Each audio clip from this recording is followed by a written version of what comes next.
Hi, and welcome to Cash Up, a weekly show where we converse with amazing folks in DFIR, and today I'm so excited to be joined by Adam Belsher. Adam is the CEO of Magnet Forensics and has been here since 2011. Prior to Magnet, he was the vice president of the Verizon business unit at BlackBerry.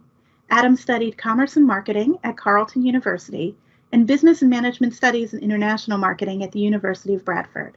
His work leading Magnet has earned a series of awards, including Magnet being named the Forensic Forecast DFIR Commercial Tool of the Year in both 2019 and 2020, DFIR Team of the Year in 2019 and 2020, Computer Forensic Software of the Year 2015, 16, 17, and 18, Digital Forensics Organization of the Year 2017 and 2018, Phone Forensic Software of the Year 2015, 2019's Canada's Top Growing Companies, 2019 Canada's Fastest Growing Company.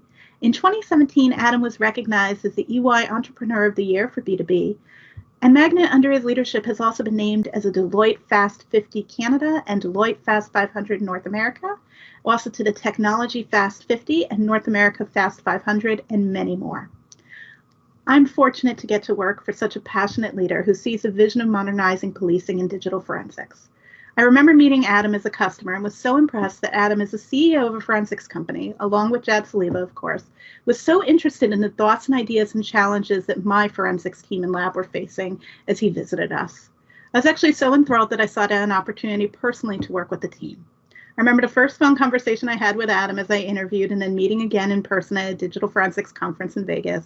And it's been an incredible fortune for me to get to work with and learn from such an exceptional leader who cares about our mission, the culture and people he leads, and the customers and law enforcement, government, and the private sector that we support. It is just an absolute pleasure to work with Adam, and I'm so excited to get to catch up with him today. Hi, Adam. Hi, Jessica. Yeah, thanks for that intro, and hats off to you. Like, this is Cash Up, I think, is I would venture to say, the #1 DFIR podcast, and the guests that you have on here, and the caliber of the discussions is really great, and it's great seeing you being a big part of kind of giving back to the community. I think it means a lot, so thank you. Thank you so much. We are just so lucky to have such an incredible community of folks who do so much amazing work to make the world better. And I just feel lucky to be a part of it and get to talk with people about it. So, speaking of which, you wound up in this community from a little bit of a different aspect than a lot of the folks that we normally talk to.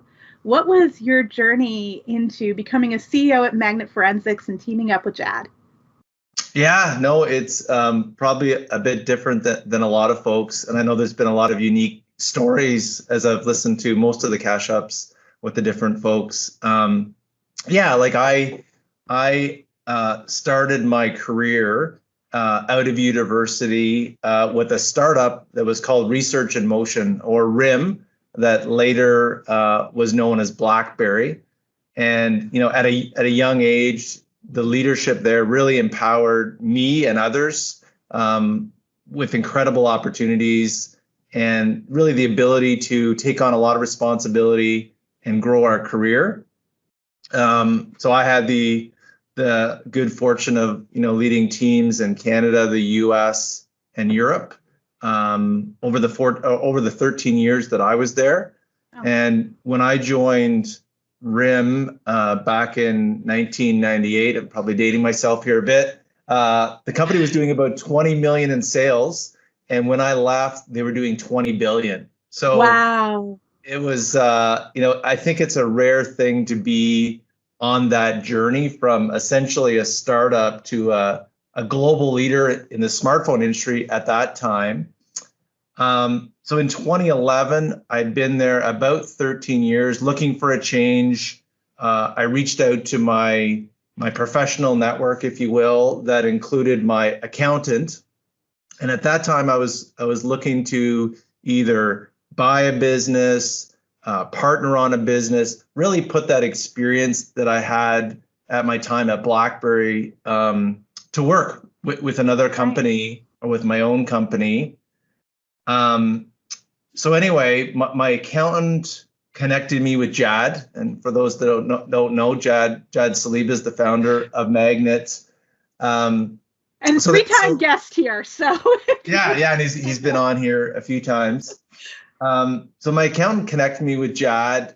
We really hit it off. I remember meeting in our accountant's office, and Jad came in with the shorts, the flip flops, and his laptop, and I was kind of the more buttoned up business guy, if you will, and just walking me through the software and who was using the software, the impact the software, and at that time it was IEF, and just really hearing about the investigations that IEF was being used on. And certainly the one that resonated with me. I'm a father. I've got 3 kids, and hearing about the ICAC and CSAM related investigations that IEF was playing a part of in terms of protecting those kids, and I would say probably the most vulnerable in our society, through the software and through obviously the customers that were using it, frankly, which are the real heroes behind all of this. So that really resonated with me on a personal level, and I thought, hey, I've got to figure out a way to be part of this journey with Jad, and really how do we take this mission that Jad started and I became part of and expanded. So in 2011, I left BlackBerry after, again, about 13 years. Jad left policing, and which I know was a difficult decision for him because of the impact he was having locally, but obviously he felt that he could have more of an impact globally if we hired a team. So yeah, and now here we are. We started with a couple of people. We're about 300 now.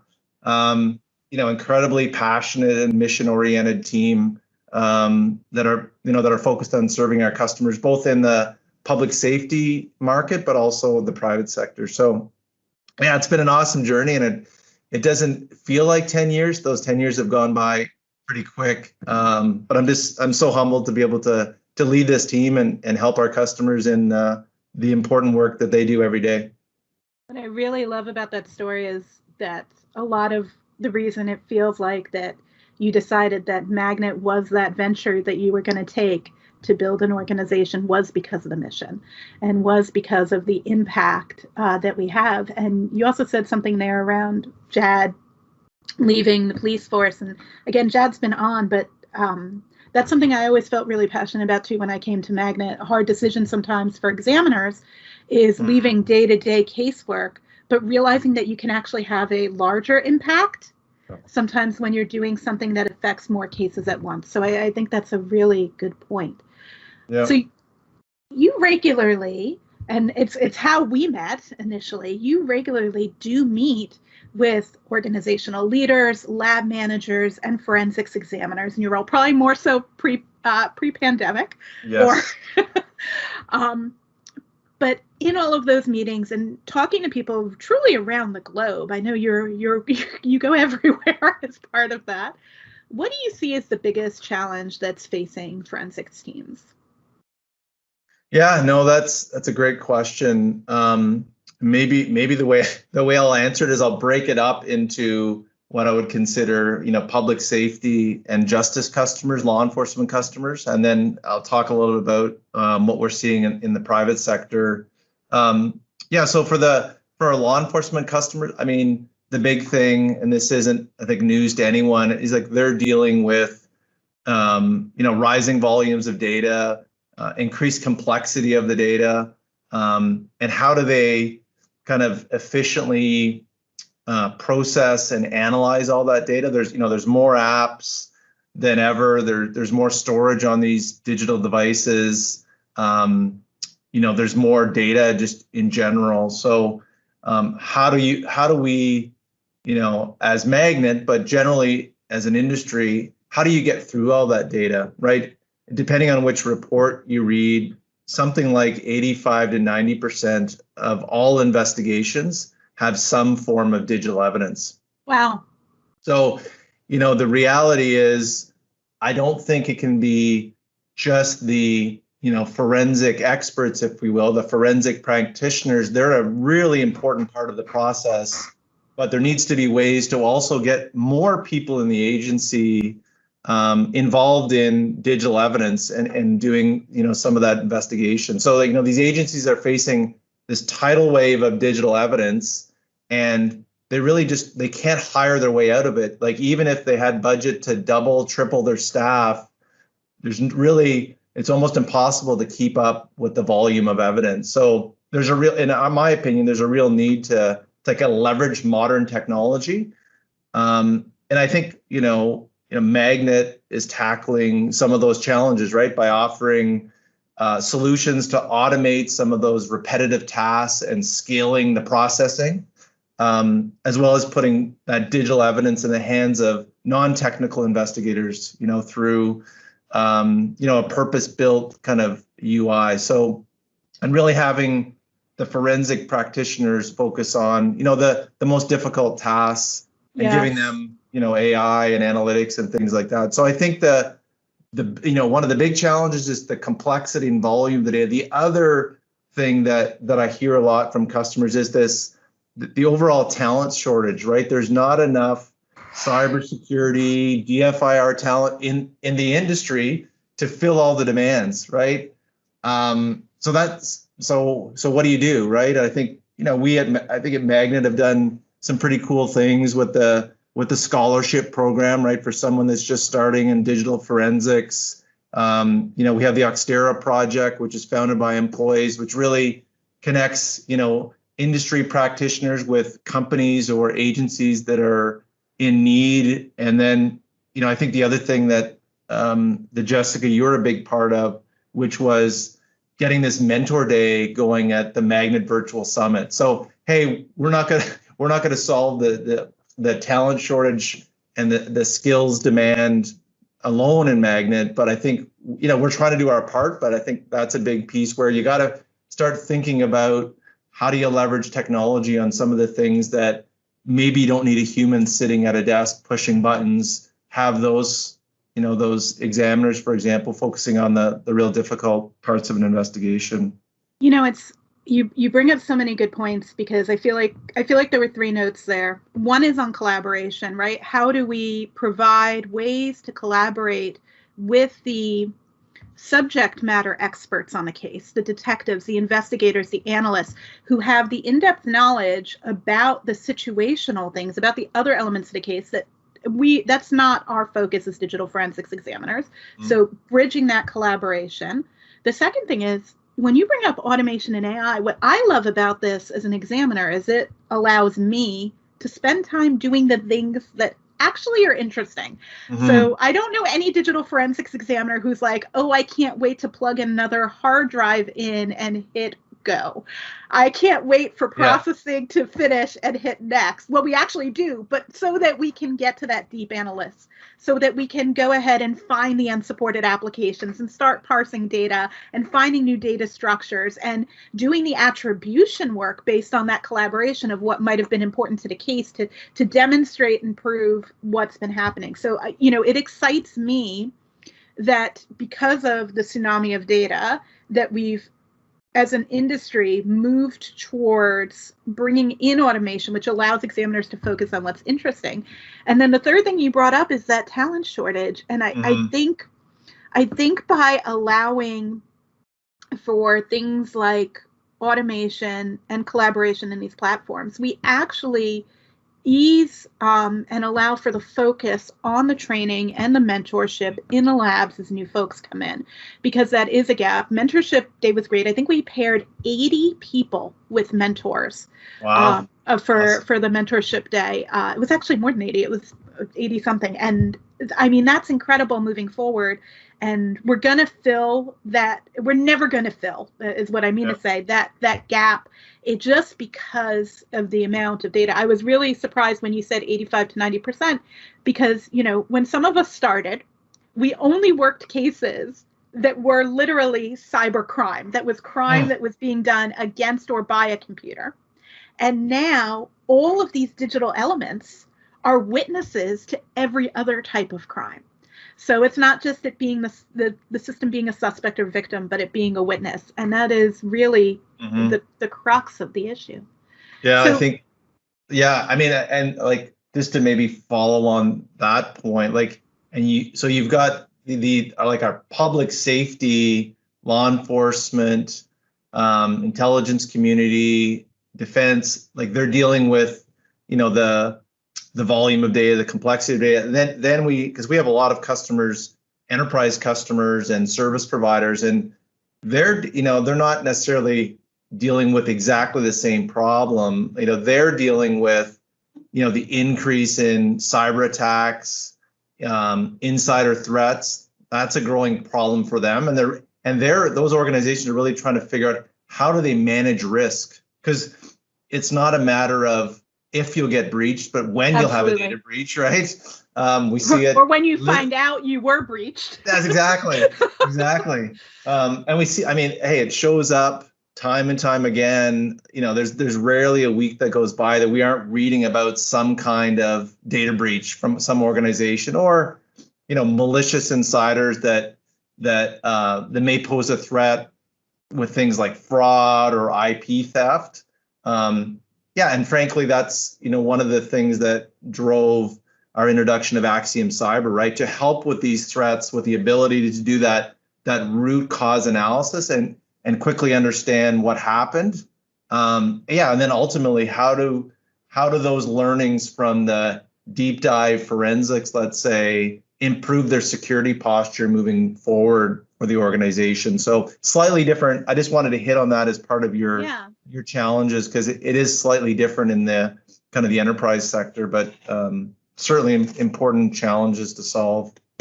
So thinking about those challenges, where do you see the industry moving towards the future, especially as you're talking about cybercrime and ransomware and insider threat and some of those private sector issues that affect all organizations? Yeah, it's been interesting, like talking to some, what I would say is like the more progressive enterprises, because what we're starting to see is they're using digital forensic tools for that proactive threat hunting, right, as part of their risk management strategy. And there's great EDR solutions out there, like SentinelOne, for example, which do a great job. But there is always going to be that situation where you're going to need to do an investigation based on malware or whatever it may be. But we are seeing a bunch of these organizations being more proactive. The other thing that's kind of interesting is we're seeing organizations that are, let's call it offboarding employees. So employees leaving their organization, they may be going to a competitor, they may be just going to another firm. But we're seeing some companies kind of put it as part of their standard operating procedures that if certain types of employees, whether they're executives or engineers or whatever, that are leaving their company, they're automatically doing a scan of the computer before they leave, and that's sometimes before their exit interview, just to make sure that, hey, there's no corporate assets or IP or some kind of confidential information that that employee may be taking. So I think those are two interesting trends we're seeing, and I think the reality is cybercrime is only going to increase, and this absolutely. It's not just a big company or a large government phenomenon. Like, these cyber criminals are hitting all businesses really of any size, and you could argue some of the smaller businesses, they could go out of business if they get hit with ransomware and they can't afford to pay the ransom, or they don't want to pay it, or they can't get their data back. So I think there's a real opportunity to how do we take digital forensics and incident response and make it a bit easier, democratize it for maybe an overuse word for smaller companies that are going to have these challenges as well. So some really interesting, I think things that we're seeing and that, I think will change over time.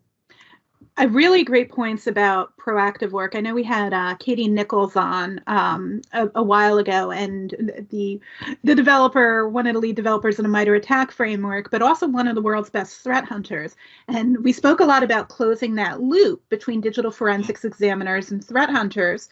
And I think that's really part of the key. Is in that instance, we were speaking about the digital forensics examiners in a reactive role, making sure that the learnings from incidents are being shared back, especially from people who work in multiple environments in the consulting field, et cetera, are being fed back to inform threat hunting. But I think that there's even a step beyond that where very proactive digital forensics work, which is intentionally looking for targeted things that you can triage and collect at mass scale, can really feed information for threat hunting to identify things sooner. Because like you said, it's a matter of when, and it's not always a matter of when, it's how soon you figure out and how much damage has been done before you figure it out. So I love the concept of being more proactive with digital forensics and almost spinning it from that from the response word and incident response and into pre-response, right? Getting ahead of that. I agree. So as someone who is fortunate enough to work at Magnet, I know that culture is extremely important in this organization. How do you create a culture that inspires, especially as a company grows? You mentioned we're at 300. 5 years ago when I joined, I think I was employee number 100. That's tremendous growth. How do you continue to inspire and create a culture in an organization that's growing, an organization that's now dispersed geographically? Yeah, no, it's a great question. Yeah, I think with culture, like and I'm not certainly the expert on this, but what I've seen over time, with Magnet at least, is the culture kind of morphs, right? As you bring on new people with more diverse backgrounds, you bring in new locations, so you're expanding geographically. You're bringing in different people that have different experiences from different organizations. Like the culture actually morphs. So like when I think about when we were 10 people or 20 people, the culture has morphed because we're maturing in a lot of ways. We have more diversity of thought, things like that. I think the thing that kind of has to remain constant is those values, right? And by the way, I think having more diversity of experience, of people, of background actually makes Magnet a better place to work, and it makes us stronger, right? But I think those common values that we have, regardless of where we live and what we believe in around the world, that anchors us, I think, as we grow. So, that's in my mind an important part that you got to kind of hold on to, because the culture is going to shift and morph as you grow as an organization and you become bigger.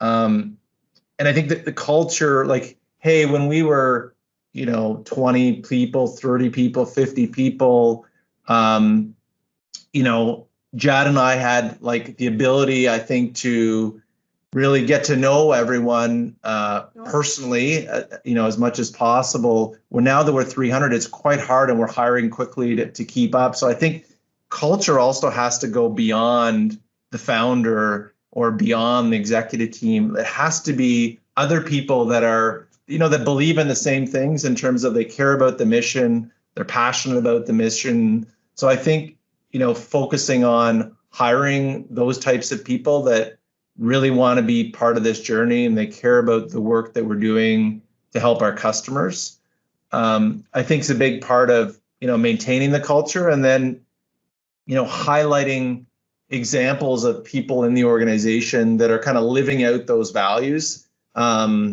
is important for others to see. And then I guess the last piece that I think we've done a good job at Magnet, and Jessica, you've been a big part of this as well, having spoken to the entire company and brought in guest speakers, but bringing in guest speakers that are, doing these difficult investigations, whether it's a child sexual exploitation investigation or terrorism investigation, and hearing about at a high level, like their story and the impact that our software has had on their case, finding that critical evidence, rescuing that child that was in a really bad situation. I think that it grounds me, it grounds, I think, a lot of employees, and it's a reminder kind of the importance of our work. And ultimately, we want to serve our customers so they can do, frankly, they're the real heroes. We're alongside them, trying to support them. But culture is an interesting one. But so it's really interesting because I don't know if you meant to do this, but you tied back to why you chose to join with Jad and form this team because the mission. And then when you said what drives this organization, we've become more diverse. We've brought in more regions. We've brought in more people with differing backgrounds and differing skill sets, which makes a team better and gives you diversity of thought. But what we ingrain is we remind everybody about the mission, and we hire people who are passionate about the mission. And I'd say that's one of the fantastic things in an organization, having gone from working in a forensics lab with other forensics examiners, analysts, law enforcement officers, and when I was on the IR side with other folks who were passionate about helping companies on their worst day, to bring that feeling that's in those labs to people who work in other types of roles, operations, developers. I mean, the bulk of our company is developers, sales, marketing, and to bring into that organization something where you ensure at least once a quarter people are, and many times often more than that, we're bringing in speakers to let people know the impact of the work that they're doing. And also, I think that everyone here understands the gravity. And it's kind of neat for me to see people in other types of roles who aren't examiners appreciate and care and be passionate about it and understand it is so right that we parse those bytes correctly because somebody's life depends on this, and that's throughout the whole organization. And I just think that's great. I think that there's one other thing that Magnet does that's interesting, if I can point it out, and it's the amount of different teams that have forensics examiners on them. I think that the only team in the company that doesn't have forensics examiners working on is operations and finance. But every other team, from support to development to product to sales to every other team in the company, every other functioning marketing, they all have forensics examiners on their teams in all of those different silos. So they're constantly getting the perspective, the training, obviously, solution consulting, obviously, those ones we know have them, but all of the other teams, people might not realize that there are forensics examiners that work with those teams. And I think that helps instill that why, if that makes sense. I totally agree. I think the last time I checked, it was something like 10% roughly of the company were forensic examiners, which I agree with you, Jessica. It helps us better understand the use case, because you may have, and we do have great developers or great amazing product managers or whatever, right? These different roles. But if you haven't done the work, you really need someone to help you kind of understand, to your point, like every single byte counts, making sure that we're recovering the most data that we can and we're presenting it in a way that there's context, et cetera, et cetera. So I think that's, one of the keys, frankly, to our success. And I think we build great products and, our customers like our products, but because we have such a strong bench of people that have done the job in terms of helping influence what the product looks like and new features and things like that, I think that's been an important part. And I mean, it only makes sense because Jad was a forensics examiner. Actually, I think Jad and I sat down a year ago and went through year by year, and the company has maintained at least 10% examiners since the beginning. At points it's been higher, but it's always been at least 10%, which is kind of really neat if you think about it. Yeah. So as a leader who leads this diverse team of global people, where do you find the inspiration to be able to do such? Yeah, from my dog. No, from my dog Riley. No, hey, there's probably two places. The first is, and we kind of touched on it, it's from our customers. I personally haven't been an investigator. I haven't worked in law enforcement, but I've heard enough from our customers, the stories they've told, like all that feedback. And if there's customers listening, please keep giving us the feedback in terms Yes. of how we're having an impact or how we can get better. Frankly, that actually inspires me when I hear these stories, and you hear, especially on stories that are like, again, around child exploitation, things like that, where because of our software and some data that we found that the examiner used our product to find the data, that they were able to identify a victim, a child, let's say, and get them out of a situation where they're being abused or trafficked or whatever. That, like, knowing that what I do, what we all do every day can help with that, like, what better, like, honestly, what better mission is there for a software company, really? So I think that's a big part of why I like to come into work every day, frankly. And the day, we all have good days and bad days, and reflecting on some of those stories or the feedback that come in through emails to our sales team or whatever. That's a big part of what keeps me going. And I think a lot of people at Magnet is, hey, we know there's our customers are depending on us, and more importantly, there's victims that are depending on our customers, let's say in law enforcement. So yeah, I mean, that's the big one. My wife is the other one. She she's really the glue that keeps our family together. And I try to match her ambition and resiliency, but it's hard. But yeah, I think those are the two big ones for me that kind of inspire me and keep me going. So there's this Ronald Reagan quote. I don't know if you've heard this, and if you haven't, a second I say it, you're going to say, well, no wonder Jessica knows that quote. But the quote goes, "Some people spend their whole life to see if they can make a difference. Marines don't have that problem."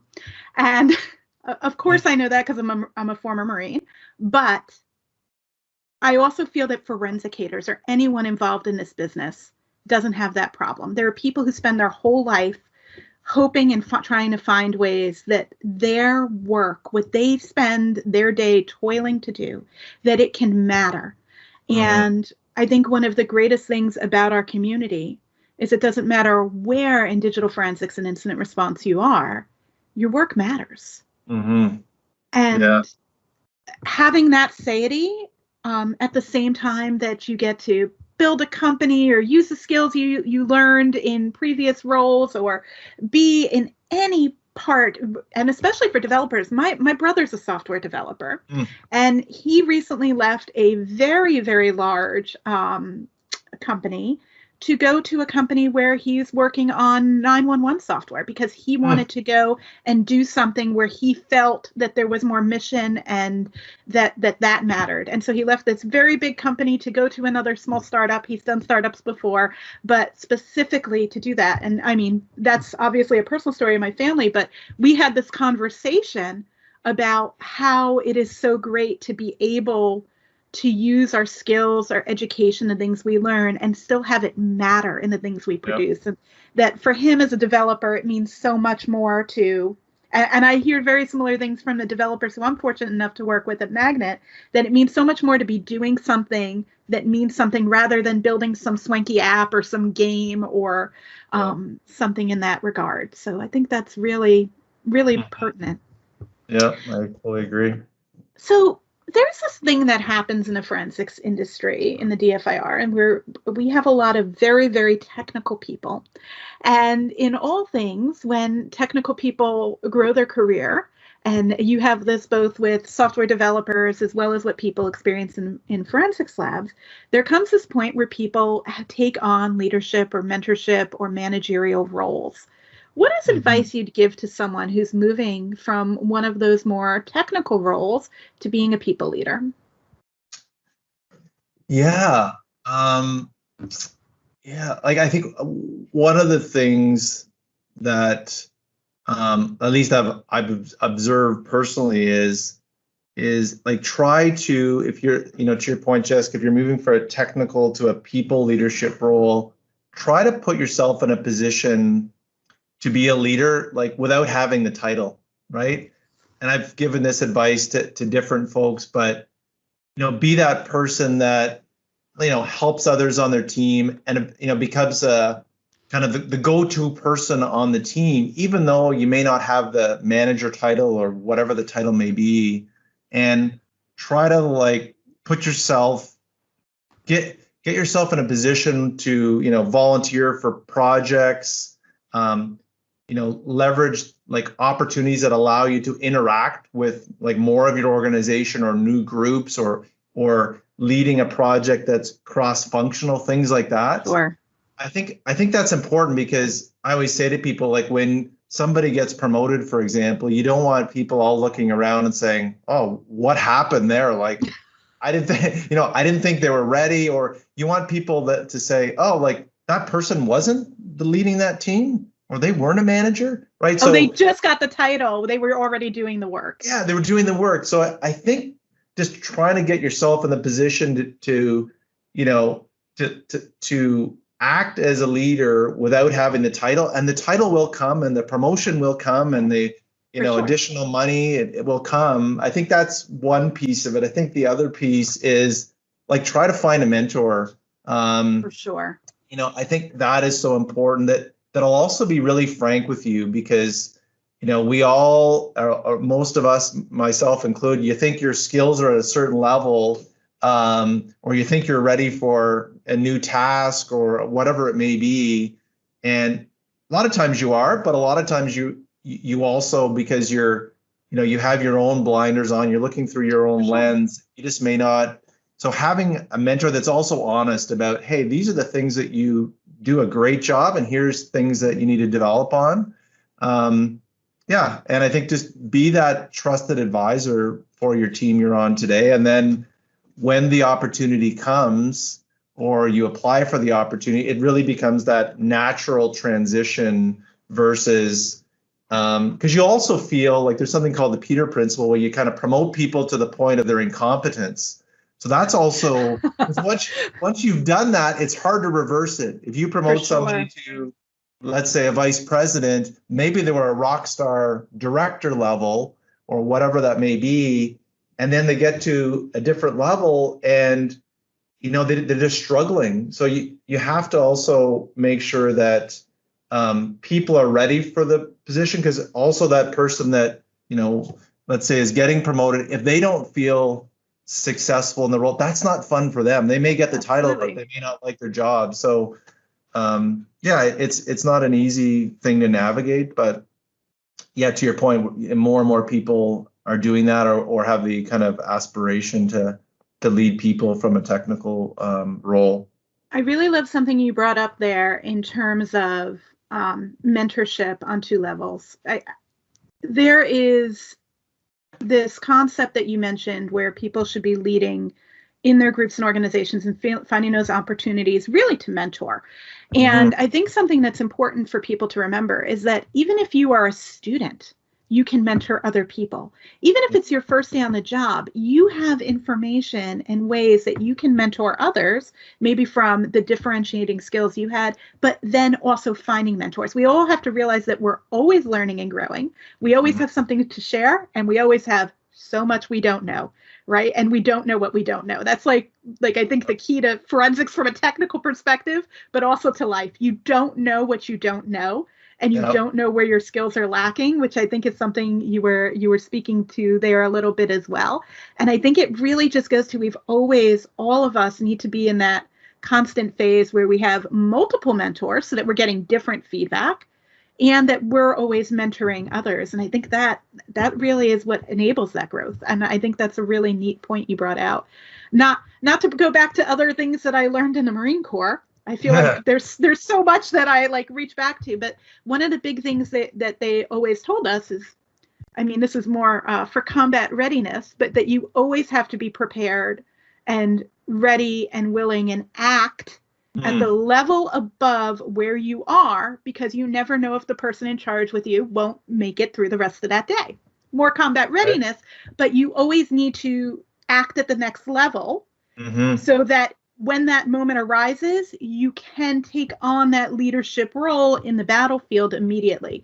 And it's obviously ingrained under a different mentality and a different structure in terms of the paramountness of being able to do that so that you do the best for your troops and for your brethren. But I think it's the same thing in an organization where it's good preparedness to always look at and exemplify and think of and being prepared for that next situation and always working in that space in everything you do so that it makes that transition easier. It totally makes sense.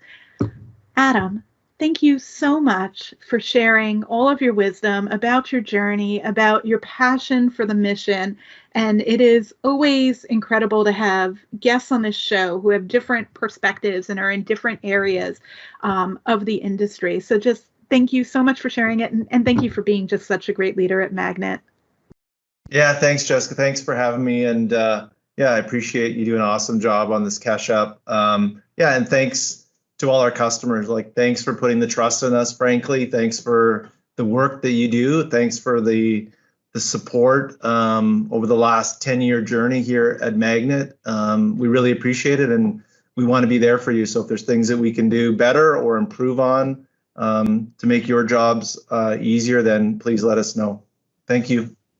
Thank you. And for those of you who are joining us for this live run on Tuesday and not listening to the podcast, just a reminder that tomorrow, get out from behind the keyboard and join us for DFIR Fit Day here at MVS. Catherine Headley, if you checked out the Forensic Lunch on Friday, Catherine Headley and Brian Moran went ahead and shared about how they are putting on some fun things. They're doing a costume contest with the hashtag MVS DFIR Fit 2021, as well as raising charity money for Play Like a Girl. So please donate and use that hashtag in the honoree block. They'll be giving away some cool swag.